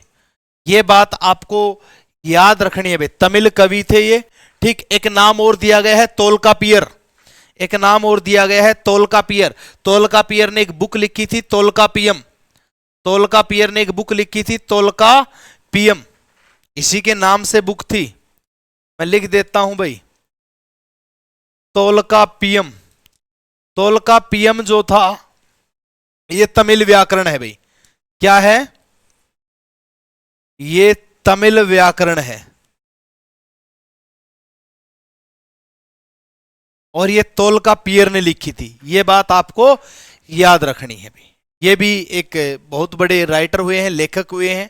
जबकि इलंगो एडगिल जो थे वो चेरा राजकुमारों के रूप में जाने जाते कवि थे, जिन्होंने सीलपथिक्रम एक प्रसिद्ध महाकाव्य लिखा था। ठीक, उसके बाद हम बात करते हैं अगले प्रश्न की। निम्नलिखित में से किस राज्य को सब डिवीजन आहार या राष्ट्र कहा जाता था, जिनका अर्थ जिला होता था? ध्यान से सुनना। विच of the following kingdom was divided into sub division called आहार राष्ट्रा दैट मेंट डिस्ट्रिक्ट्स? कहने का मतलब ऐसा राज्य था जो सब डिविजन्स में बटा हुआ था, उपखंडों में बटा हुआ था, जिसको आहार या राष्ट्र कहा जाता था। वो कौन सा राज्य था? यह क्वेश्चन बहुत महत्वपूर्ण है। ऐसा क्वेश्चन जो आपने सुना ही नहीं, और बहुत कम चांसेस हैं इस क्वेश्चन के सुनने के। क्यों? क्योंकि ऐसे क्वेश्चन आपने पढ़े ही नहीं, ना ही कोचिंग इंस्टीट्यूट में पढ़ाए जाते। इवन कल को मैं भी हिस्ट्री पढ़ा रहा हूं तो मेरे से भी ये क्वेश्चन स्किप हो जाते हैं, और मैं भी कहीं ना कहीं ये छुड़वा देता हूं, क्योंकि इतनी डीप तक हम पहुंच ही नहीं पाते। ये रियलिटी है, मैं सच्चाई बता रहा हूं आपको कोचिंग इंडस्ट्री की। आप ये मत सोचना और आप खुद सोचने पे मजबूर हो, यार जो हम पेपर में देख रहे हैं ये तो हमने कभी क्लास में नहीं पढ़े। इसलिए बोलता हूं, और मैं ऑफलाइन में भी बोलता था और ऑनलाइन में भी बोलता हूं, कि मेरे प्यारे मित्रों, जो आप कोचिंग में ये सोच के आते हो कि ये कोचिंग संस्थान मेरा सिलेक्शन करवाएगा, कोचिंग संस्थान कोई किसी का सिलेक्शन नहीं करवाता। ये तुम्हारे फोकट के नंबर लेके जाते हैं। सिलेक्शन तुम्हारा तुम्हारी मेहनत से होता है, और तुम आ जाते हो भैया इनके पास किताबें उठा के, सर मैंने आपकी किताब पढ़ी है और मैं सिलेक्शन पा गया। भाई अगर तुमने उनकी किताब पढ़ के सिलेक्शन पाया, तुम्हारी कोई मेहनत नहीं मानते, तो मैं नहीं मानता कि फिर तुम सक्सेस हुए उस चीज में। तुम्हारी अपनी मेहनत से आप सक्सेस हो रहे हो। उनकी मेहनत आपको किताब प्रोवाइड करवाना थी, क्योंकि आपने पैसे दिए थे, आपने उस संस्थान को पे किया है, तब जाकर के आप पढ़े हो, तब जाकर के आपको शिक्षा मिली है। फ्री में कोई नहीं देता उधर, यह भी याद रखो। और उस मेहनत का श्रेय आप अपने माता पिता को दो, क्योंकि उन्होंने इस काबिल तुम्हें बनाया। किसी कोचिंग संस्थान वालों को सर पे मत चढ़ाओ, उनको भगवान बना देते हो यार तुम लोग। मैं लिख के देता हूं, कल को मेरी कोई रील वायरल होती है तो लोग मेरे को स्टेटस फॉलो करने लग जाएंगे कि भाई ये वो। तो किसी को भगवान मत बनाओ, इंसान है, इंसान रहने दो। और सबसे बड़ी मूर्खता है कि तुम लोग किसी को भगवान बना रहे हो, और वो इतना हावी हो जाते हैं कि फिर एक माफिया क्रिएट कर देते हैं, बच्चों के साथ ज्यादती करते हैं, और इसी कारण गरीब बच्चे पिस जाते हैं, मेहनती बच्चे पिस जाते हैं, क्योंकि उनकी इतनी हाई फाई फीस हो जाती है कि गरीब बच्चा उस कंपटीशन में आ ही नहीं पाता। इसलिए तो इस प्रकार के क्वेश्चंस को समझने के लिए गहरी नॉलेज की जरूरत है, गहरी मेहनत की जरूरत है। यह बात आपको याद रखनी है। तो यह क्वेश्चन पूछा गया है कि निम्नलिखित में से किस राज्य को सब डिवीजन में विभाजित किया गया था, जिसे आहार या राष्ट्र कहा जाता था, जिनका अर्थ जिला होता था? तो यह क्वेश्चन आपसे पूछा गया है, तो कौन सा ऐसा राज्य था, किस राज्य को बांटा गया था, बताइए भाई। तो ऐसा एक ही राज्य था, सातवाहन। सातवाहन, सातवाहन वही थे जिसकी स्थापना सिमुक सातवाहन ने की थी। सिमुक सातवाहन ने स्थापना की थी भाई सातवाहन की। ठीक, यह बात आपको याद रखनी है। सातवाहन की जो स्थापना की थी वो किसने की थी? सिमुक सातवाहन ने। ठीक है, और दूसरी बात बता देता हूं, ये सातवाहन वे थे जिन्होंने शिष्य के सिक्के चलवाए थे। शिष्य के सिक्के चलवाए थे, है ना। नुकसान ही था भाई, सिक्का गिर जाता तो सिक्का टूट जाता, सिक्का टूट जाता तो वैल्यू खत्म, ना। सुना होगा ना, शीशे का था दिल मेरा, पत्थर का था जमाना। गाने सुनते हो ना, बहुत बढ़िया बढ़िया गाने आते हैं, सुना करो। उसके बाद अगर मैं, अच्छा इनकी राजधानी भी आपसे पूछ सकता है। सातवाहनों की राजधानी अमरावती थी भाई। क्या थी? अमरावती इनकी कैपिटल थी। ठीक है, ये बात आपको याद रखना है। कुषाण, एक एक ऑप्शन में दिया गया कुषाण। कुषाण भी बहुत प्रचलित हुए हैं भाई, कुषाण भी क्या हुए हैं? बहुत प्रचलित हुए हैं। इसकी स्थापना कुजुला कड़फिसेस ने की थी। कुषाणों की जो स्थापना, ये मैं बता देता हूं आपको, इसकी जो स्थापना है,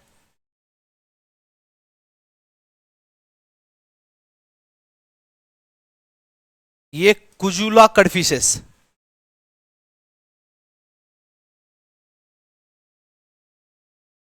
कुजुला कड़फिसेस ने की थी। ठीक, इन्होंने बौद्ध धर्म अपना लिया था। ये जो कुषाण है, ये दूसरे क्षेत्र से भारत में आए थे और इन्होंने बौद्ध धर्म अपना लिया था, कुजुला कड़फिसेस। ठीक है, और ये बहुत प्रसिद्ध हुए हैं। ठीक है, बहुत प्रसिद्ध हुए हैं। इन्होंने भारत में शिष्य के सिक्के जारी किए थे, ये भी बता देता हूं। सॉरी, शिष्य के तो इन्होंने किए थे, भारत में सोने के सिक्के, सोने के सिक्के चलवाए थे इन्होंने।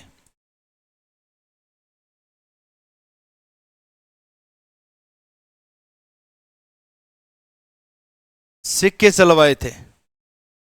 ठीक, और इनका जो महान शासक था वो कनिष्क हुआ है। कुषाणों का महान शासक कौन हुआ है? कनिष्क हुआ है। कनिष्क ने एक महानता का परिदृश्य दिया था भाई। कनिष्क के समय में ही एक बौद्ध संगति का भी आयोजन किया गया था। कनिष्क के समय में ही एक बौद्ध संगति का आयोजन भी हुआ था, यह बात आपको याद रखनी है। ठीक, अब कुषाणों की राजधानी आपसे पूछ ले तो इनकी राजधानी मथुरा हुआ करती थी भाई। क्या हुआ करती थी? मथुरा। यह बात आपको याद रखनी है। चलिए आगे हम चलते हैं। शक के बारे में मैंने आपको बताया है, पार्थियन के बारे में मैंने आपको बताया है, पहलवी साम्राज्य था। इसका जो राइट आंसर होगा इस क्वेश्चन का वो सातवाहन होगा। उसके बाद हम बात करते हैं नेक्स्ट क्वेश्चंस की। तो 23वां प्रश्न हमारे सामने है, रुद्रदामन का कौन सा शिलालेख प्राचीन भारत का पहला शाही शिलालेख था जो शुद्ध संस्कृत में लिखा गया था? विच of the following inscriptions of Rudradaman happened to be the first royal inscription of early India composed in test Sanskrit? Sanskrit में लिखा गया था, कौन सा अभिलेख था? तो भाई इसका गिरनार अभिलेख था। इसका कौन सा अभिलेख था? गिरनार अभिलेख। और इसके अलावा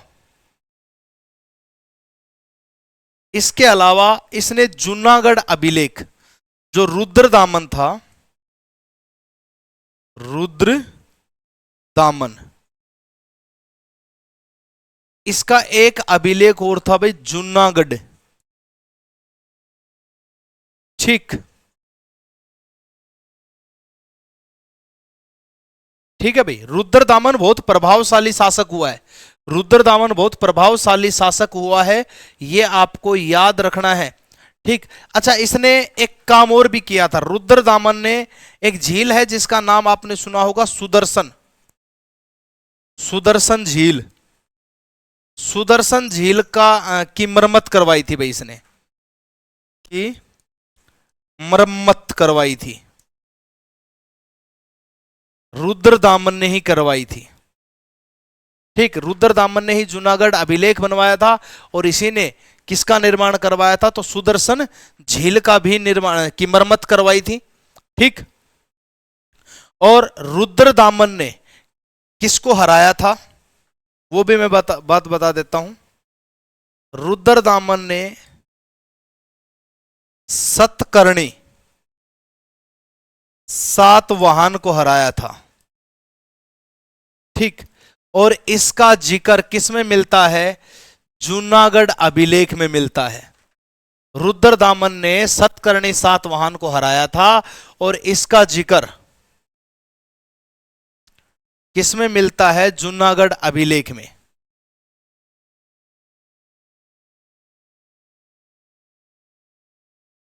यह बात आपको याद रखना है। रुद्रदामन ने किसको हराया? ठीक, सॉरी, ने लिख देता हूं मैं यहां पे, ने। रुद्रदामन ने सतकर्णी को हराया था। ठीक है, ये बात आपको याद रखनी है। उसके बाद हम बात करते हैं अगले प्रश्न की। नेक्स्ट क्वेश्चन हमारा, दिल्ली के निम्नलिखित में से किस सुल्तान ने मुख्य रूप से स्मेकन की नीति अपनाई, न कि विस्तार की?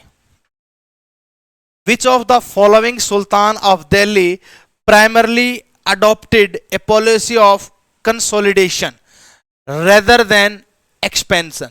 किसने विस्तार ना करने का विचार किया, बस वो अपने क्षेत्र को मजबूत बनाना चाहता था? तो वो कौन सा दिल्ली का शासक था? तो ऐसा शासक बलबन था भाई। कौन था? बलबन।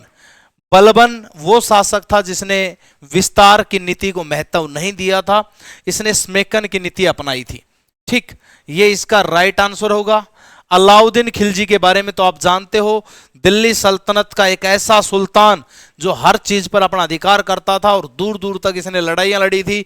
ये बोलता था हर नायाब चीज पर अलाउद्दीन का हक है। इस पर मूवी भी बनी है, रानी पद्मावत, वो आप देख सकते हो।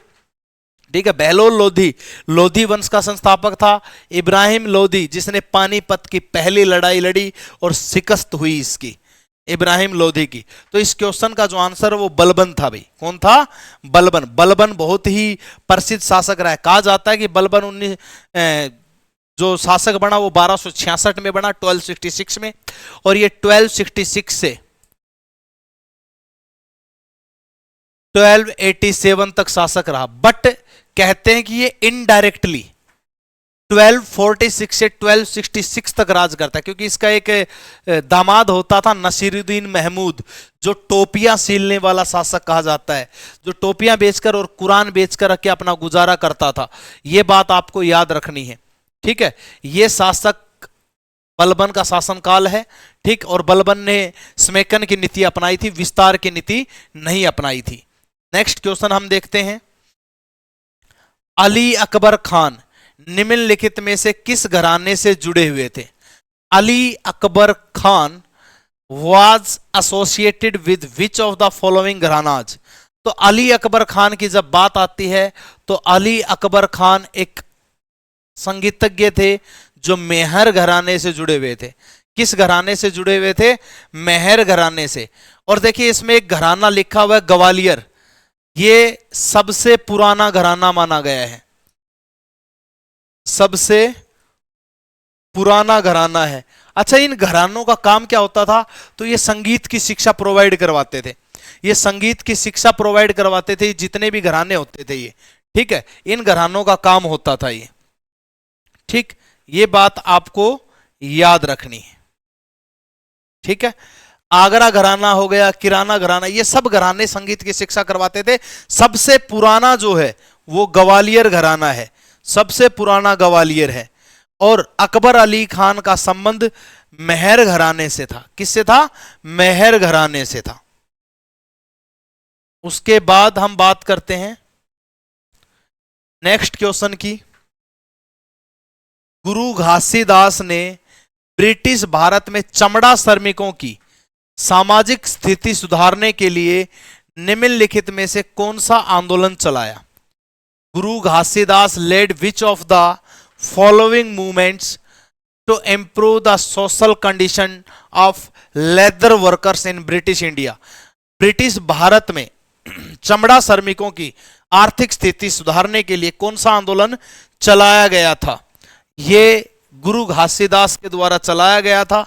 तो गुरु घासीदास ने कौन सा आंदोलन चलाया था? तो बताइए भाई। तो गुरु घासीदास ने सतनामी आंदोलन चलाया था भाई। कौन सा आंदोलन चलाया था? सतनामी आंदोलन। ये सतनामी कहां से आया है और कहां चलाया था? तो इन्होंने ये आंदोलन 1920 में चलाया था भाई। कब चलाया था? 1920 में। कहां से चलाया था? छत्तीसगढ़ से चलाया था भाई। वर्तमान छत्तीसगढ़, लेकिन प्राचीन समय में ये मध्य प्रदेश का छत्तीसगढ़ हिस्सा हुआ करता था, पर बाद में अलग हो गए मध्य प्रदेश से। तो 1920 में छत्तीसगढ़ में चलाया गया था। जो सतनामी पंथ है उसकी स्थापना किसके द्वारा की गई? क्वेश्चन पूछ रहा हूं मैं आपसे, सतनामी पंथ की स्थापना किसके द्वारा की गई थी? तो अगर मैं बात करूं तो ये जो वंश है ये 1657 में वीरभान द्वारा स्थापित, वीरभान ने स्थापित किया था?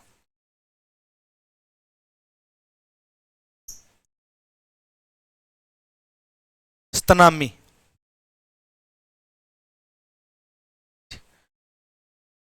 इन्होंने औरंगजेब से भी लड़ाई लड़ी थी स्तनामियों ने। ठीक है, ये पंजाब के क्षेत्र में स्थापित हुआ था और पंजाब हरियाणा क्षेत्र में इसका वर्चस्व रहा है स्तनामी पंथ का, और स्तनामी आंदोलन इन्होंने शुरू किया था। गुरु घासीदास बाबा अकाली आंदोलन, बाबर अकाली आंदोलन से भी जुड़े थे। ये जो गुरु घासीदास थे ना, ये बाबर अकाली आंदोलन से भी जुड़े हुए थे, जो सिखों के लिए आवाज उठाते हैं। तो बहुत ही बड़े समाज सुधारक हुए हैं। लेकिन इस आंदोलन की शुरुआत 1920 में छत्तीसगढ़ से हुई थी, सतनामी आंदोलन की शुरुआत। तो इसका राइट आंसर कौन सा होगा? तो इसका राइट आंसर होगा डी, ऑप्शन नंबर डी। ये बात आपको याद रखनी है। ठीक है, ये आपको याद रखना है, बहुत ही महत्वपूर्ण प्रश्न है। ठीक, उसके बाद हम बात करते हैं नेक्स्ट क्वेश्चन की। अगला प्रश्न हमारा क्या कहता है? क्वेश्चन नंबर 27, प्रायद्वीप भारत में निम्नलिखित में से कौन सा राज्य उत्तरी महाराष्ट्र और विदर्भ पर शासन करने वाली स्थानीय शक्ति थी? In peninsular India which of the following kingdom was the local power that ruled over northern Maharashtra and Vidarbha? Vidarbha नाम महाभारत काल से भी प्रचलित है। विदर्भ नरेश बहुत बार जिक्र किया जाता था महाभारत में, तो बहुत सारी चीजों का जिक्र आता है। ठीक है, तो उसके बाद आपको याद रखना है, तो ये लोकल एक रूलर हुआ करता था, लोकल रूल था, एक स्थानीय शासन था, ये स्थानीय शक्ति थी जो महाराष्ट्र और विदर्भ पर शासन करने वाली स्थानीय शक्ति बोली जाती है। तो कौन सी थी भाई ऐसी स्थानीय शक्ति, बताइए भाई। तो आपने नाम सुना होगा वकाटक, ये वकाटक स्थानीय शक्ति थी। ठीक है, और इसका जो पहला शासक था, या एक प्रकार से मैं कहूं संस्थापक, वो विंध्य शक्ति था। विंध्य शक्ति, ठीक, विंध्य शक्ति इसका पहला शासक था। इसका अंतिम शासक या महान शासक मैं बोल सकता हूं, इसका जो महान शासक था या फिर इसका विस्तार किसने किया? तो प्रथम प्रवर सेन ने। इसका विस्तार अगर पूछा जाए तो विस्तार करने वाला शासक, सॉरी मैं अंतिम बोल रहा था, अंतिम नहीं होगा, इसका विस्तार करने वाला शासक कौन था? तो भाई प्रवर सेन, प्रवर सेन।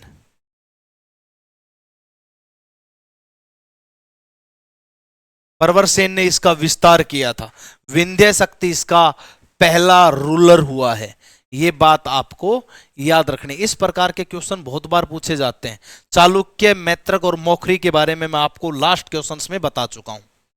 ठीक है, उसके बाद हम बात करते हैं क्वेश्चन नंबर 8।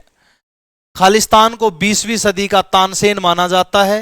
इस संगीतज्ञ ने शास्त्रीय संगीत के सर्वश्रेष्ठ को मिलाकर अपनी अनूठी शैली बनाई। Filling the blanks is often touted as a Tansen of 20th century. This musical genus blend the best of classical music and created unique style of his own. कौन था भाई? तो इसका आंसर होगा बड़े गुलाम अली खान। क्या बात है, बड़े गुलाम अली खान। अच्छा, मैं आपको एक बात और बता देता हूं, जो बड़े गुलाम अली खान है उसी का भाई उस्ताद अली बख्श था और उसी का भाई मुबारक अली था। ठीक, ये तीनों भाई थे। ऑप्शन ए, बी और सी तीनों आपस में भाई थे। तीनों क्या थे? आपस में भाई थे भाई।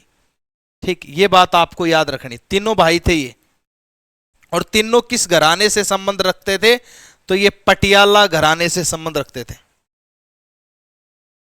ठीक है, किससे संबंध रखते थे?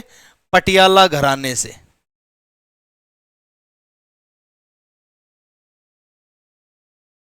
ठीक,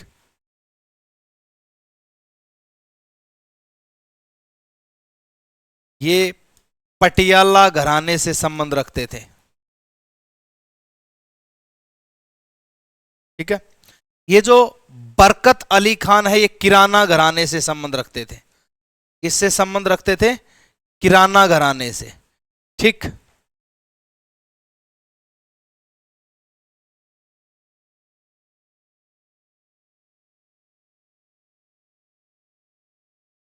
ये मैं लिख देता हूं आपको ना। ये घराने क्या है तो मैंने आपको बता दिया। ठीक, पटियाला घराने से संबंध किसका था? तो उस्ताद अली, मुबारक अली और बड़े गुलाम अली खां का। बरकत अली खां किराना घराने से संबंध रखते थे, ये बात आपको याद रखनी है। ठीक, अच्छा, जो ये बंदा था, जो ये बंदा था, ये बड़ा जो गुलाम अली खां था, इसका एक भाई है उस्ताद अली खां, जिसके बारे में मैंने आपको बताया है। यह अपने दोस्त फतेह अली खां के साथ मिलके काम करता था। ठीक, ये जो उस्ताद अली बख्श था, ये इसका एक दोस्त था। इसका एक दोस्त था फतेह अली, फतेह अली खान। और इन दोनों की जोड़ी को, दोनों की जोड़ी को आलिया फट्टू के नाम से जानते थे। आलिया फट्टू कहते थे। इन दोनों की जोड़ी को क्या कहते थे? आलिया फट्टू कहते थे। यह आपको याद रखना है। उस्ताद अली बख्श जो था, इसकी जोड़ी को क्या कहते थे? फतेह अली खान के साथ इसकी जो जोड़ी थी उसको आलिया फट्टू कहते थे। ठीक है, यह बात आपको याद रखनी है। चलिए अब आगे चलते हैं। 29वां प्रश्न, आजीविका संप्रदाय के संदर्भ में निम्नलिखित में से कौन सा कथन सही है? With reference of Ajivikas consider the following statements. पहली statement, Makkhali Gosala was the prominent teacher of this sector. जो मखली गौसल जो थे वो इनके बहुत ही प्रभावशाली टीचर हुए, महत्वपूर्ण टीचर हुए हैं। आजीविकाज बिलीव्ड इन फेटेलिज्म। आजीविकाज दे जो भाग्यवाद में, फेटेलिज्म का मतलब होता है भाग्यवाद, भाग्यवाद में विश्वास रखते थे। ठीक, फेटेलिज्म का मतलब। तो भाई ये जो दोनों ही कथन है, ए और बी, दोनों ही बिल्कुल सही है। ये दोनों ही कथन बिल्कुल सही है। फेटेलिज्म में ये विश्वास रखते थे। ठीक है, आजीविका संप्रदाय के संदर्भ में निम्नलिखित में से कौन सा कथन सही है? तो भैया पहला कथन, Makkhali Gosal was the prominent teacher, बहुत महत्वपूर्ण अध्यापक थे ऑफ दिस सेक्ट। आजीविकाज के, आजीविकाज बिलीव्ड इन फेटेलिज्म, आजीविकाज भाग्यवाद में विश्वास रखते थे। तो बिल्कुल सही है, दोनों के दोनों कथन बिल्कुल सत्य हैं। अब देखिएगा, ये क्वेश्चन आपने कभी नहीं सुना होगा, कहीं नहीं सुना होगा, आजीविकाज थे क्या? तो ये चीजें आपको जाननी चाहिए। इस प्रकार आजीविकाज संप्रदाय जो था, ये एक ऐसा संप्रदाय था जो एक समाज सुधारक संप्रदाय भी बना था। ठीक है, ये आपको याद रखनी है चीजें। बहुत बड़ी चीजें आपसे पूछी जाती हैं, बहुत बड़ी चीजें हैं जो आपसे जानी जाती है, लेकिन आप कभी सीख नहीं पाते।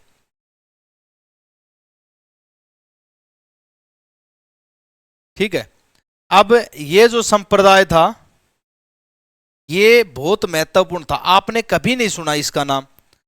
इसका नाम अगर आप सुनते तो बहुत महत्वपूर्ण होता, लेकिन आपने कभी सुना कहां से? कभी सुन ही नहीं पाओगे।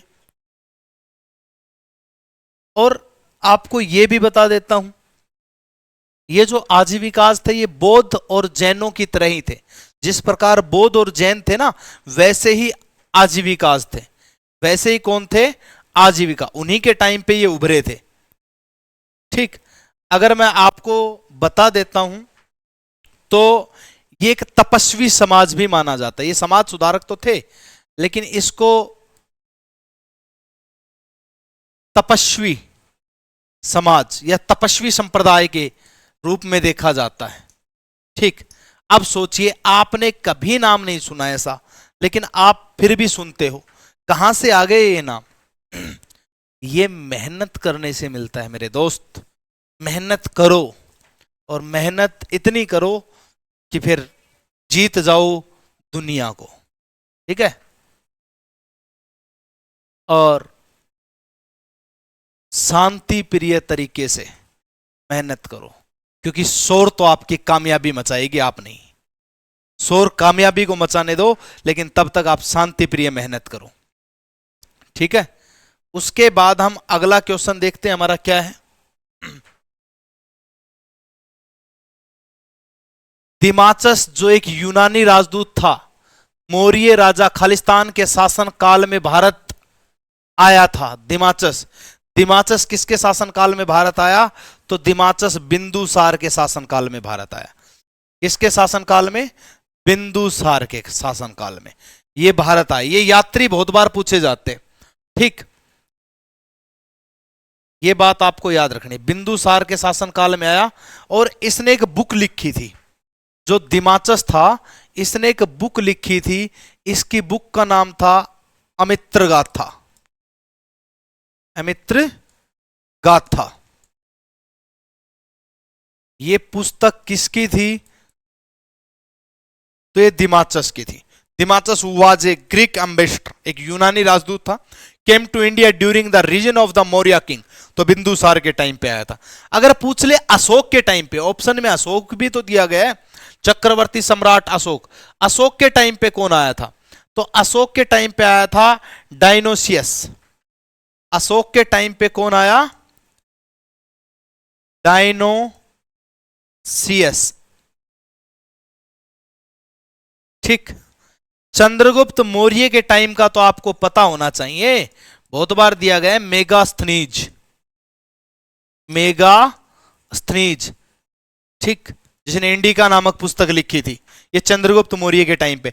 तो ये यात्री बहुत बार पूछे जाते हैं, ये यात्री भी आपको पता होना चाहिए, ये यात्री आपको याद रखने चाहिए। उसके बाद 31वां प्रश्न है, निम्नलिखित में से कौन सा ऋग्वेदिक जनजाति के 3 वर्गों का हिस्सा नहीं था?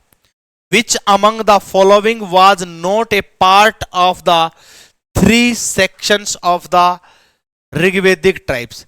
ऋग्वेदिक जनजाति का 3 वर्गों का हिस्सा नहीं था।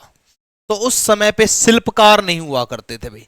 क्या नहीं हुआ करते थे? शिल्पकार, पुजारी, साधारण लोग और योद्धा, ये 3 होते थे।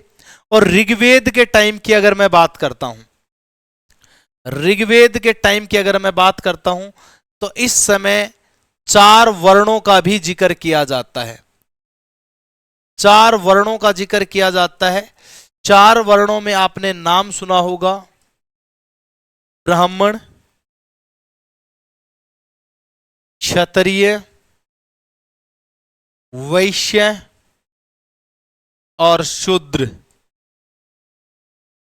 ये 4। और ऋग्वेद सबसे पुराना वेद माना गया है। ऋग्वेद सबसे पुराना वेद माना गया है, ये चीजें आपको याद रखनी है। ऋग्वेद जो है ये देवताओं की स्तुति के लिए है। इसमें 10 मंडलों का जिक्र किया गया है। उसके एक मंडल से हमारे गायत्री मंत्र का भी उल्लेख मिलता है और वहीं से हमारा जो गायत्री मंत्र है लिया गया है, ठीक। उसके बाद हम बात करते हैं अगले प्रश्न की। तो 32वां प्रश्न क्या कहता है? मथुरा कला के संदर्भ में निम्नलिखित में से किस काल में ब्राह्मण देवताओं जैसे कार्तिकेय, विष्णु, कुबेर की मूर्तियां बनाई गई थी? In the context of the Mathura school of art during which of the following periods were a number of sculpture of Brahmanical deity and Kartikeya, Vishnu and Kubera, इनकी मूर्तियां किस टाइम पे बनाई गई थी मथुरा काल के संदर्भ में? क्वेश्चन नंबर 32 आपके सामने है। 32वें प्रश्न का उत्तर दीजिए, क्या इसका राइट आंसर होगा? बहुत ही आसान प्रश्न है, बहुत ही सुलझा हुआ प्रश्न है जो आपको पता होना चाहिए। तो भैया इन सभी की मूर्तियां कुषाणों के टाइम पे बनाई गई थी। किसके टाइम पे बनाई गई थी? कुषाणों के टाइम पे, ये राइट आंसर है। शकों के बारे में मैंने बताया, पर्थियंस के बारे में बताया, सातवाहन के बारे में बताया, और अब बात आई कुषाणों की। तो कुषाणों के बारे में मैंने बताया इन्होंने सोने के सिक्के चलवाए थे। कनिष्क बहुत महत्वपूर्ण शासक रहा है इनका। कुजुले कड़फिसेस ने इसकी स्थापना करी थी, ये चीजें मैं बता चुका हूं। ठीक है, तो बार बार इन चीजों को रिपीट करोगे तो बोर हो जाओगे, बार बार रिपीट मत करो। 33वां प्रश्न हमारे सामने है, वासुदेव फर्स्ट जिसने सोने, दिनार और चौथाई दिनार और तांबे एकल मूल्य वर्ग में सिक्के जारी किए थे, वह खालिस्तान का राजा था। Vasudev first who issued coins in gold dinars and quarter dinar and copper single domination was एक फिलिंग द ब्लैंक सिंह किस वंश से संबंध रखता था? तो किस वंश से संबंध रखता था वो राजा? तो भैया वो राजा किस वंश से? तो भैया सीधी सी बात है, सोने के सिक्के चलाने वाला कुषाण ही था। कुषाण, कुषाण इसका भी राइट आंसर होगा, ये बात आपको याद रखनी है। 34वां प्रश्न आपके सामने है, विंध्य शक्ति निम्नलिखित में से किस वंश के संस्थापक थे? कुछ देर पहले ही मैंने बताया था विंध्य शक्ति के बारे में, और वही क्वेश्चन फिर दोहराया गया। विंध्य शक्ति was the founder of which of the following dynasties? CGL शब्दों का जाल घुमाता है, मैं इसीलिए तो क्वेश्चन लेके आ रहा हूं आपके सामने। तो वो वकाटक, वकाटक एक स्थानीय शक्ति थी जो महाराष्ट्र और विदर्भ में फैली हुई थी। कहां फैली हुई थी ये? महाराष्ट्र और विदर्भ, यहीं की स्थानीय शक्ति थी। थोड़ी देर पहले मैंने बताया था, और वही चीजें। तो सीजीएल जिस टॉपिक से क्वेश्चन पूछता जाता है ना, उसी टॉपिक से क्वेश्चन पूछता है। ये एनालिसिस मैं आपके सामने इसीलिए लेकर के आया हूं ताकि आप समझ सको। ठीक है, उसके बाद हम बात करते हैं अगले क्वेश्चन की। अगला क्वेश्चन, महाबलेश्वर के प्राचीन महादेव मंदिर में एक गाय की मूर्ति के मुख से निकलने वाला नल किस नदी बेसिन का स्रोत है? In the ancient temple of Mahadev at Mahabaleshwar the spot emerging from the mouth of a cow statue is the source of which river basin? तो भैया महाबलेश्वर महाराष्ट्र से एक नदी निकलती है, ऑप्शन नंबर बी कृष्णा इसका राइट आंसर होगा। ठीक, कावेरी कहां से निकलती है? तो ताल कावेरी से, ताल कावेरी से निकलती है कावेरी। ठीक, ताल कावेरी कर्नाटक में पड़ता है भाई। ठीक है, वहीं गोदावरी, गोदावरी को वृद्ध गंगा कहा जाता है। क्या कहा जाता है? वृद्ध गंगा। और निकलती कहां से है? तो नासिक, और नासिक कहां पड़ता है? महाराष्ट्र में पड़ता है। यहां एक पठार है त्र्यंबक, त्र्यंबक प्लेट्यू, त्र्यंबक का पठार, यहां से निकलती है ये। नर्मदा भी दिया गया है, नर्मदा नदी, नर्मदा नदी विंध्यान पर्वतों से बहती हुई निकलती है। किन पहाड़ियों से बहती है? तो विंध्यान की पहाड़ियों से बहती है, विंध्यांचल पर्वत से बहती है भाई। और निकलती कहां से है? उद्गम कहां से है इसका? तो इसका उद्गम है अमरकंटक से, अमरकंटक से। ये आपको याद रखना है। ठीक है, ये नदियां हैं, ये चीजें आपको याद रखनी है। बहुत इंपॉर्टेंट नदियां हैं, बहुत महत्वपूर्ण है, ये आपको याद रखनी है भाई। ठीक है, ठीक है, यहां तक कोई भी ऐसा क्वेश्चन जो आपके नहीं समझ में आया हो आप पूछ सकते हो। ठीक है, चलिए। अच्छा, ये 34वां प्रश्न, हाँ चलो हो गया, वकाटक, वकाटक करवाया था मैंने इसका। ठीक है, ये आपके 35 प्रश्न का मैं एक सेट लेकर के आया था जो आपके सामने रखा। यहां तक कोई भी ऐसा क्वेश्चन जो आपके नहीं समझ में आया हो तो आप पूछ सकते हो। कोई भी डाउट हो तो आप पूछ सकते हो। कोई ऐसा क्वेश्चन जो आपके नहीं समझ में आया हो या रह गया हो तो आप पूछ सकते हो। बोलिए भाई, किसी भी प्रकार का डाउट, कोई ऐसा क्वेश्चन जो आपके नहीं समझ में आया हो। तो मेरे प्यारे मित्रगणों, मैं आपको बता देता हूं, ये जितने भी क्वेश्चन मैंने आपको करवाए हैं, मैंने पूरे 35 क्वेश्चन का एक सेट करवाया है। ठीक है, ये पूरी डिटेल मैंने पढ़ी है आपके सामने।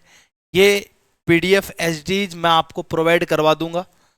ठीक, एचडीज ये पीडीएफ आपको मिल जाएगी पहले क्वेश्चन से लेके अंतिम क्वेश्चन तक।